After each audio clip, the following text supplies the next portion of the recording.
Gonna do what my granddaddy taught me to do and stand up for family and fight back. Because we've been in the perspective for too long.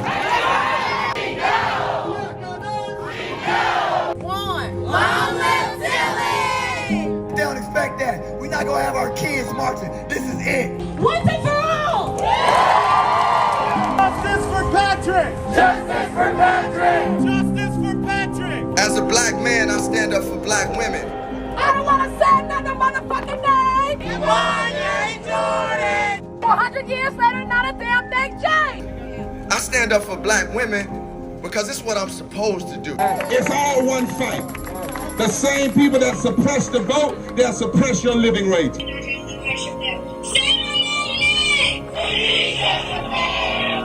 It's standing up for freedom, a freedom that knows action, a love that is in action.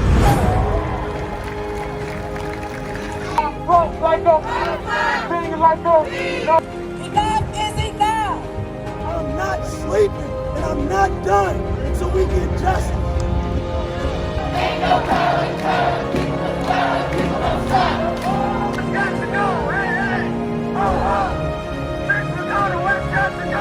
Why is everybody like, why is the police fighting against us, but they're supposed to be helping us? That doesn't make sense. If black women don't do it, then it don't get done. That's what I've heard. When I say gun, you say no. Don't forget what we did today. Today is history. Don't just go home and say, hey, let me post it. Live it.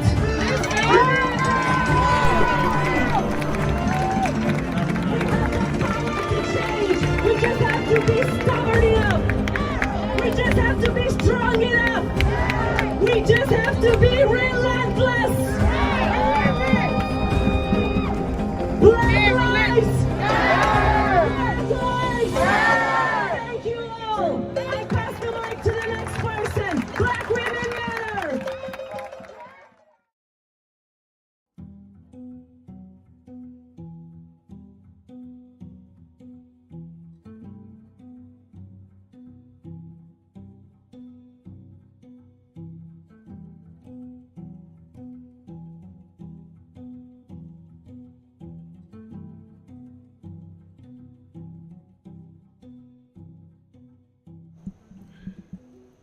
Good evening, everyone. This live stream is brought to you by, I guess, me. And it's about the community commitment, the Community Safety Commission, and the need for what I'm going to just refer to as crudely a task force. If you're not familiar with the term community commitment, Community Safety Commission, implementation plan, well, I don't know, implementation process, an independent monitor, I do suggest that you read the community commitment, glance at it, or get with someone or groups of people who have read the community commitment. Now, this, of course, was or is a localized commitment was supposed to be between police department, mayor, and community. But let's talk about the definition of commitment for a second. Crudely, I'm just going to state that a commitment is between all parties involved in something that led to the need for such a commitment.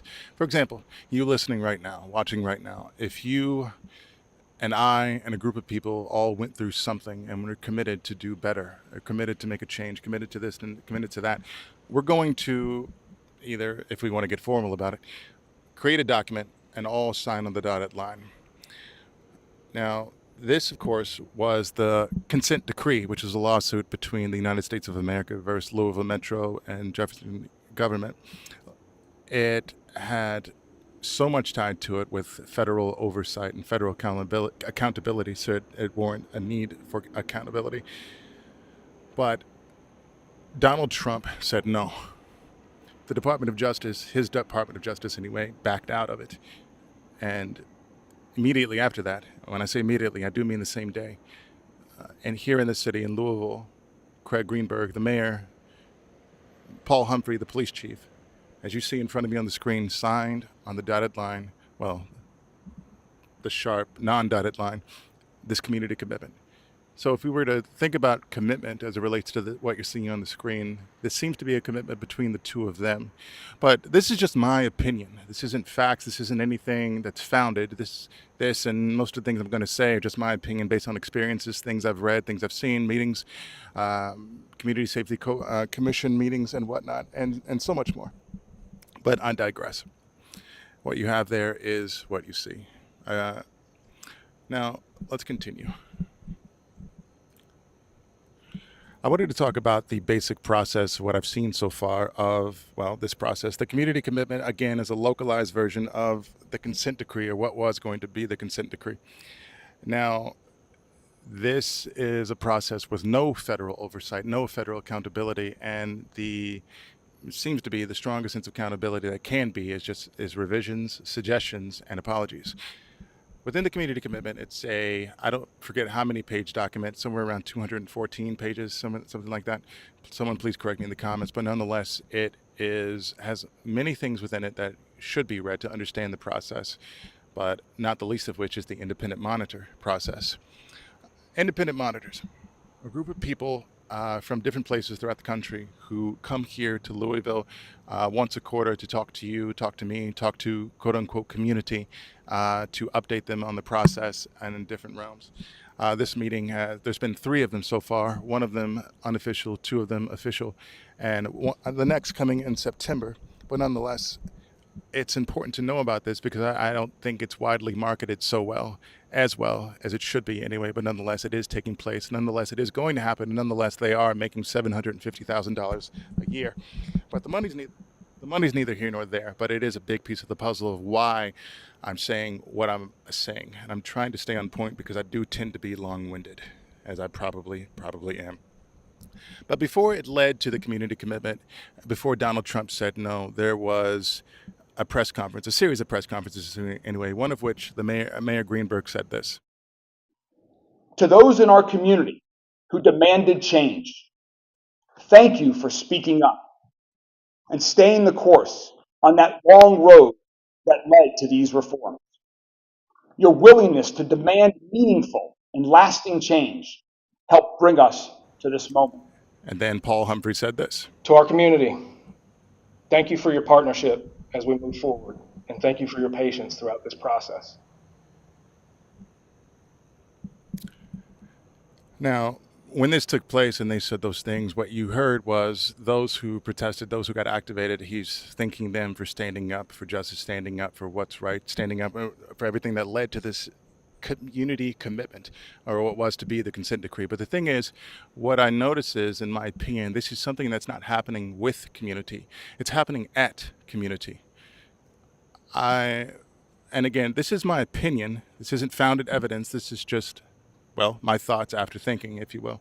And if you're continuing to listen, maybe you're intrigued by the thoughts, I don't know, or agree with them, or just willing to hear them, I don't know. But nonetheless, thank you for staying live.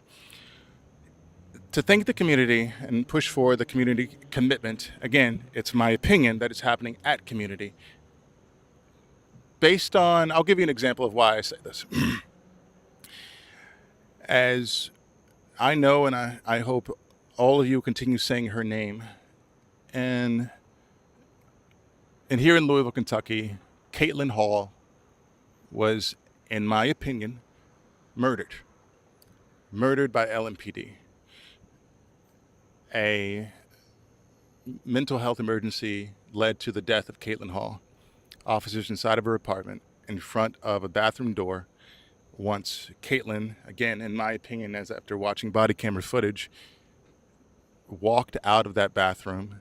Yes, there was something in her hand which looked to be porcelain from the bathroom. I believe the toilet, it looked like the top of the toilet.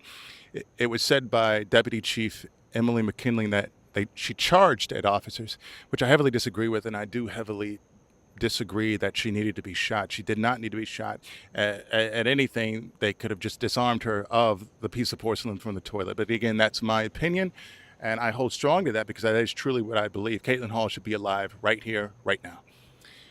Now, as it relates to the community commitment, this is something that needs to be brought up, needs attention. It makes me think, it makes me wonder, what is this going to be? Is this going to be talked about? Is this going to be brought up? Is this going to be at least looked at by the independent monitors who are here to, well, monitor the community commitment process, monitor LMPD's process as they go making revisions, making changes as it relates to this community commitment? What happens with that? What does that look like? How is that scored, marked, surveyed? Well, for lack of better phrases, monitored. One thing that did come out from that was a series of Q&As, or a comment section, if you will, from LMPD that was marketed from the news stations here, as I refer to as the W's. Myself, I guess, the M marketed as well, that comment section. And I would say out of 750,000 plus people in the city, there were, as I was told by those who were running the survey anyway, from the city, there were 67 responses. I did an open records request, and here what you see on the screen in front of you are those responses, or some of those responses anyway, because I don't think this is actually 67, but this is page 1 and this is page 2 from that document. But with the small type and small print, I just wanted to bring up 2 of the responses here on the screen, which one of them read as follows: "Thank you all for the hard work LMPD does every day to keep us safe. I have faith in leadership to continue to make improvements that they think will continue to make the city safer." And again, this was a use of force comment section after Caitlin Hall was murdered to get feedback on policies within LMPD. And another response that read, "Officers should be allowed to use as much force as they deem necessary in the moment to protect public safety. They do not need Monday morning quarterbacks telling them what to do to protect the community and come home safe at night." Now, it's my opinion, once again, that this is not helpful responses as it relates to, the comment section within the survey. The comment section on use of force policies, nonetheless, but giving, an opinion on LMPD. Caitlin Hall should be alive. She should not be gone. She should not have been shot. But my reason for going live today isn't so much to talk about that for this whole time. It's more to highlight the need for a stronger marketing efforts or a different approach as to how we go about getting this information to the public as we go throughout this community commitment process. There have been many governmental and non-governmental officials screaming, writing, posting, typing, and emailing about the need for codification of the community commitment, which, in its technical sense, is a necessary process. And what that means is, in its basic sense, is codifying the community commitment or parts of it staples things in and supersedes Craig Greenberg's tenure as mayor. If the next mayor came in and wanted to rid of the community commitment, that community commitment stipulation or policy would stay there because of the codification. But it reminds me of something. It reminds me of, I think I'm going to get this wrong. Somebody fact check me on this, but the juvenile curfew ordinance, I believe it was put in somewhere around April 2023. Curfew ordinance stated that, the word juvenile was used in the ordinance. So I'm going to keep using that word, but it stated that they had to be inside at a certain time and come outside at a certain time back in 2023. And then, as I noticed when these team takeovers started, taking over, for lack of better words, it was stated by and posted and written and emailed and said by many that we need some sort of curfew ordinance. I say that example is to say it's something that made it to the point of ordinance, made it to the point of law, but people forgot. People didn't know it was there. And I feel like that is something that it's kind of what that reads at too is for me. You have less than 1% who's involved in this community commitment process. 1%, less than 1% of this community, if you will. And I could spend another half an hour talking about what do they mean by community, but nonetheless, that less than 1%. The education of the community commitment needs to be stronger than the desire and push for the codification of it, in my opinion. If you get more people involved, if you educate more people on the process of it all, it's my opinion that you'll have a more community involved outcome. But as I stated earlier in this Facebook Live, I think this community commitment process is happening at community and not with it. I want to bring up an important note. A few days ago, on a Facebook post, Mayor Craig Greenberg made a post stating that he created the Community Safety Commission to help boost or add the community's voice within the community commitment process. Now, if you're not familiar with the Community Safety Commission, I want to spend just a short time telling you about that and what that is exactly.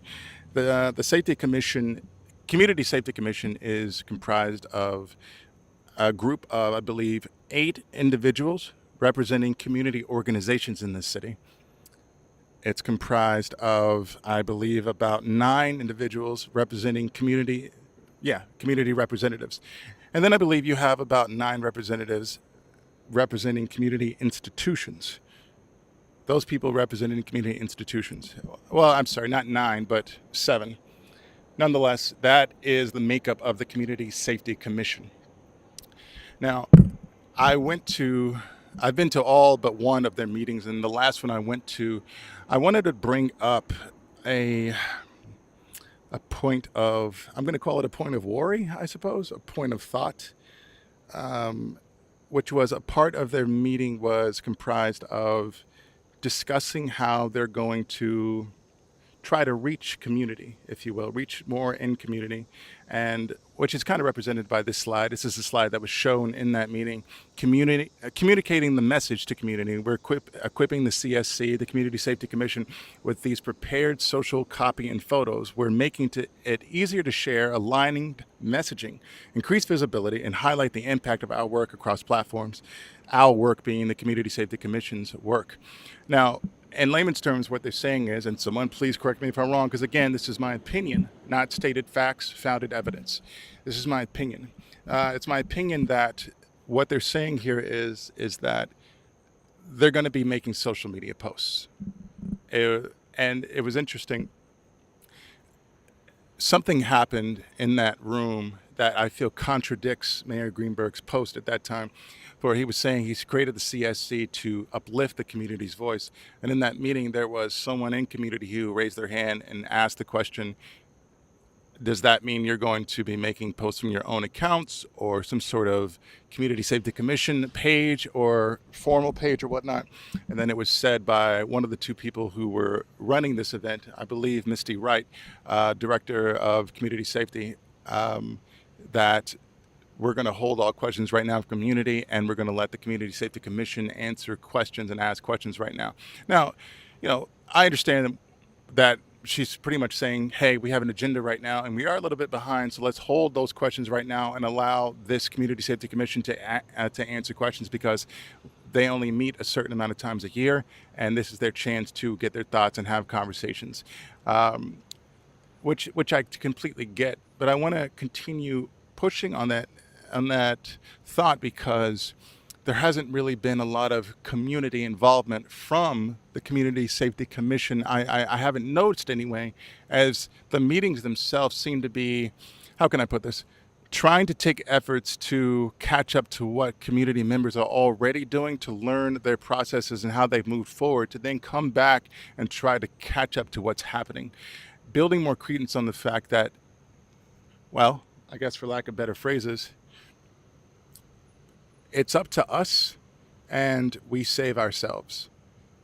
We have to do it. We need a task force, a way of getting involved in this process so it's not happening at us, rather it's happening with us.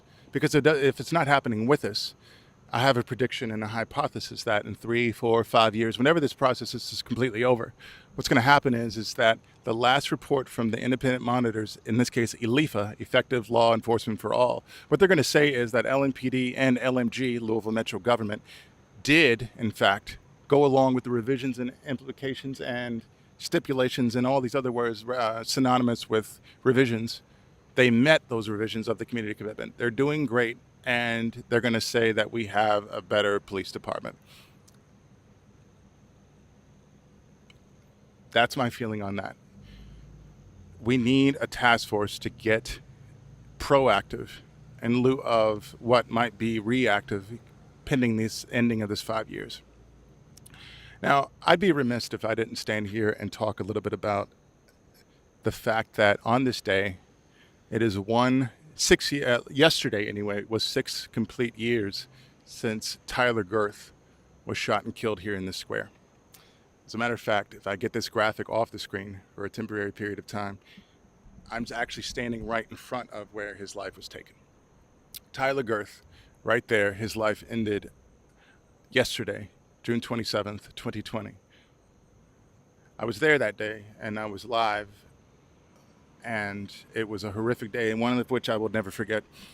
I was going to post about it yesterday, but I knew it was my intention to do this live stream yesterday, but I just simply wasn't able to, so I waited till today to do it. But nonetheless, I want to take this moment to say Tyler Girth is thought about, remembered, never forgotten, never will be forgotten. And my condolences and my heart goes out to his family, as it will always, each and every year, as we move further and further away from 2020.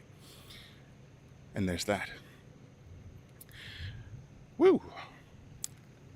And I want to say that that's another reason that gets me so, let's say, fired up to continue these efforts and scale of contribution, and as it relates to this process, the community commitment and others, because not only did we march, protest, rally, and fight for this, people have passed away because of this. People fought hard for this. They're not here anymore.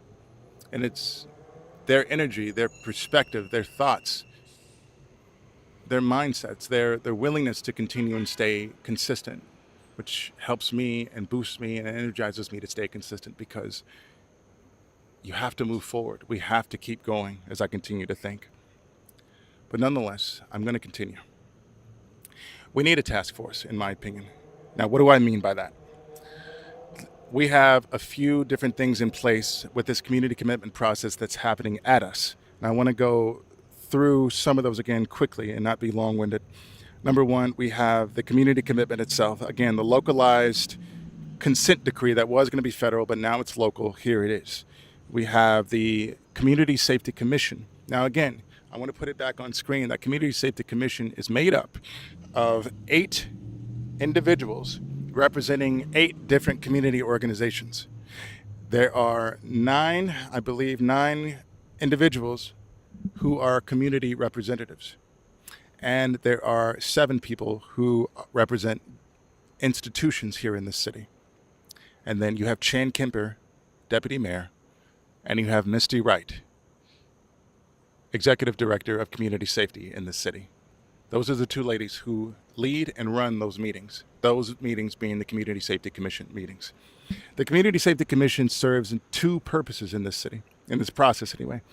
First, it supports the implementation of the Safe Louisville Comprehensive Violence Reduction Plan by receiving and responding to regular reports provided by Louisville Metro concerning the performance and the strategies set forth in the plan, reviewing progress towards the plan implementation, providing feedback and advice to ensure the timely achievement of the goals of the plan.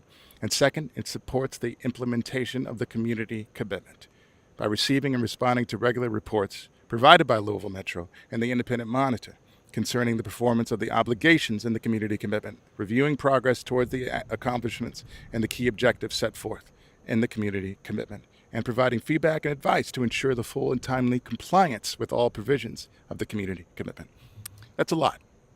And it's even, I've just stopped there once again and restate and re-echo that if we don't have the education and knowledge of a lot of these terms and processes, what's going to happen is they're going to continue moving forward with them, and we're going to go to the quarterly meeting with the Independent Monitor, and more, it's in my opinion that more, which are completely valid, completely right, but more emotional responses are going to come out that aren't going to be able to really implement and affect and change this process, allowing community to be with it and not be at us, if you know what I mean.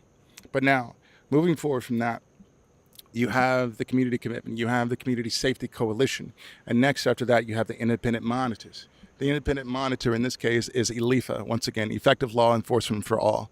Mainly what we see happening and coming in this city, we have Brian Corr and Cherie Briscoe Stewart. Cherie Briscoe Stewart is the main or the lead monitor, if you will, and Brian is the deputy monitor, usually focused on community liaison, and I know he focuses on about 2, maybe 3 parts of the community commitment mostly. It was a slideshow that was given the last time they came in town. I have it here, but I, again, don't want to be too long-winded and go through all that because we can talk about it at a different time should you want to do so. Now, what could a task force look like? It's my opinion when... Oh, I missed a step, actually.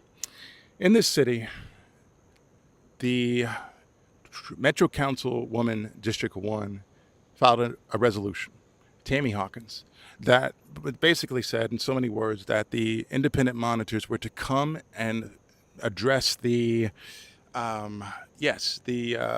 oversight committee. I think I'm saying that correctly. Again, someone please correct me if I'm wrong, but address the oversight and safety committee. Address the oversight committee. There we go.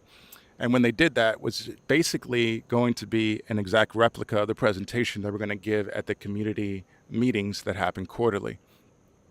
And again, the next one coming up is in September. And by the way, the next Community Safety Commission meeting is happening in August. I believe it's August 20th.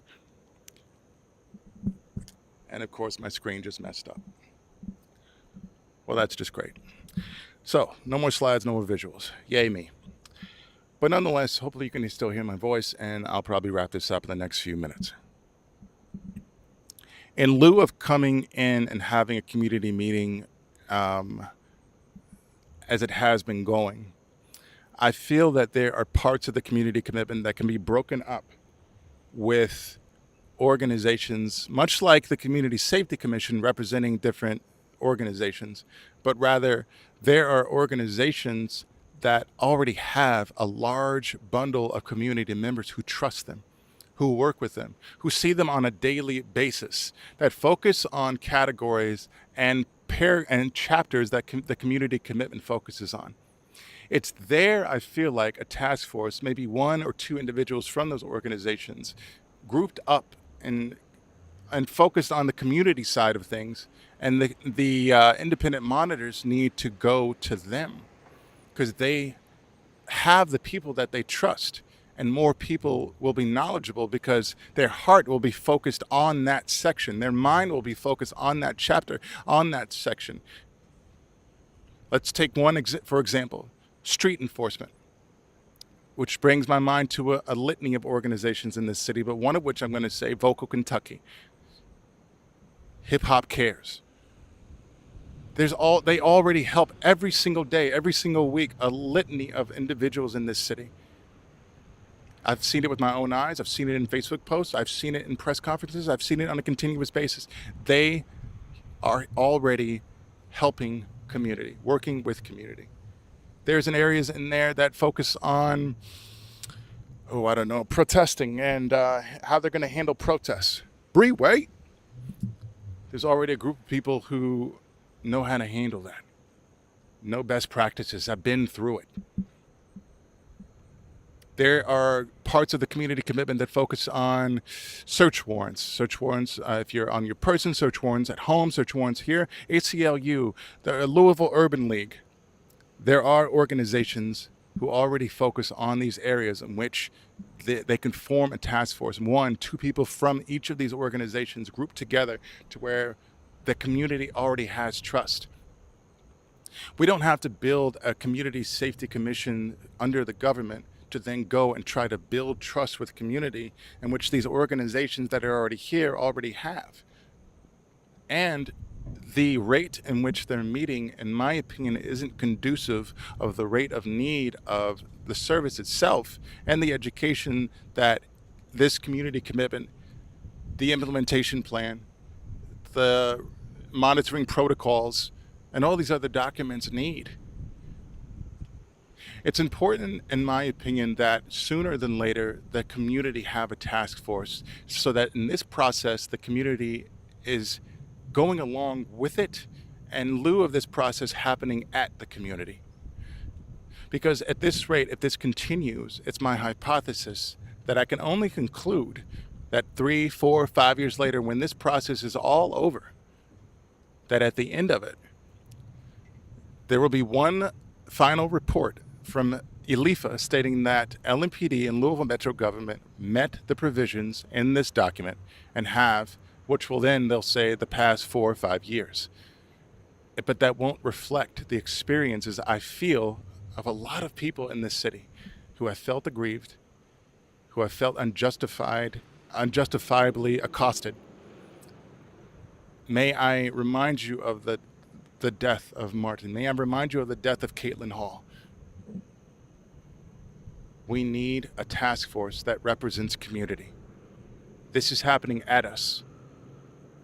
We marched for this, we rallied for this, we fought for this. The consent decree, yes, but what we have is a community commitment. And I'd say it's about time they let the community in the process. And that's just my thought and opinion. And to wrap up, I want to say, the ELIFA is having their next meeting in September. And it's my opinion that one of the big things that we need to focus on more than anything right now before that meeting is, what does a semi-annual report look like? What's involved in it? We need to educate ourselves on a semi-annual report, because at that meeting, based on the implementation plan, based on just how the flow of things are going, and based on stipulations in the community commitment, they're going to show that semi-annual report and go through it. And once again, if we don't have that education, because it wasn't given to us, this community commitment was placed and came at us. They had listening sessions to see who we wanted in an independent monitor. They had listening sessions to see what we wanted in I think it was the Community Safety Commission listening sessions, or survey, if you will. But the educational sessions were up to us. We have to save ourselves. They're not going to give us the education. We have to go and get it. Or form that task force who has the time, can get it, and will get it, and be there to represent community.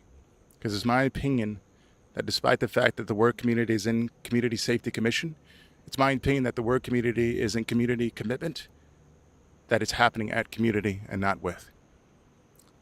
So let's get educated. Let's form the task force. Let's do what we can to really, really get involved in this process. But if you do nothing else, stay live.